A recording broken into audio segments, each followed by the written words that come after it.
अभिवादन करण्यासाठी इथे चैत्यभूमी इथे पोहोचतायत आणि एकीकडे शपथविधी होते, काय सांगाल? मला सर्व भीमसैनिकांना हेच सांगायचं आहे की डॉक्टर बाबासाहेब आंबेडकरांनी आपल्याला ह्या समाजामध्ये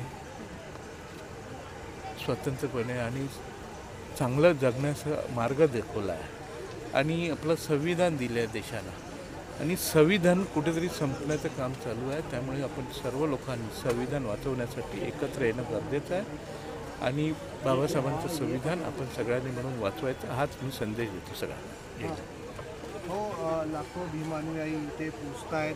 सुविधा कशा प्रकारे इथे सध्या घेण्यात आलेली आहे, कशी काळजी घेण्यात आलेली आहे? नाही, मी आत्ता बघितलं सकाळी TV मध्ये बघत होतो न्यूजमध्ये, तर बरेचसे आमचे भीमसैनिक लोक BMC अधिकाऱ्यांना विचारत होते की ज्या सुविधा आम्हाला ज्या द्यायला पाहिजे ते तुम्ही देत नाही. गेल्या 4 वर्षापासून आम्ही पाठपुरावा करतो आहे पण ते करत नाही आहे. त्यामुळे आता आम्ही पक्षाच्या माध्यमातून पण पुढे आता पाऊल उचलू. Thank you. भारी गर्मी है, धूप है, यहाँ पर शेड नहीं बनाया गया. बहुत जगह देखा लोग धूप में ही खड़े बैठे हैं फैमिली के साथ, परिवार के साथ, बच्चों के साथ. नहीं, मैंने अभी बताया ना, अभी उसके लिए भी हम लोग हमारी पार्टी की ओर से उनसे बात करेंगे कि भाई अगली साल भी ये नहीं होना चाहिए जो इस साल हुआ. Thank you. साहेब, आज स्मृतिदिनानिमित्त लोक अनुयायी इथे आज पोहोचतायत अभिवादन करण्यासाठी. एकीकडे शपथविधी होते, कसं पाहता आपण? खरं तर आम्ही या महाराष्ट्र सरकारचा जो शपथविधी सोहळा आहे याला आम्ही कडाडून विरोध केलेला आहे आणि याचा आम्ही जाहीर निषेध करतो.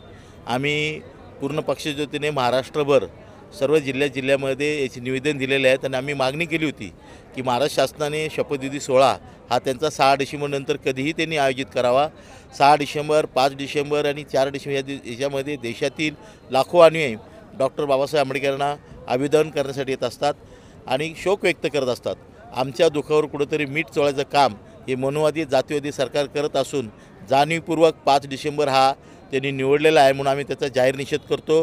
कारण याचा दाखला जर बघितला गेला तर मागे 6 डिसेंबरला बाबरी मस्जिद पाडू ना, त्या टायमाला त्यांनी असंच केलं. 26/11चा जो हल्ला आहे तर तो त्याच पद्धतीने केला. आज मी हे 5 डिसेंबर म्हणजे एका साईडला आम्ही दुःख व्यक्त करणार आणि हे मनोवादी जे RSSचे पिल्लावळत एका साईडला फटाकडे फोडून आनंद उत्सव साजरा करणार.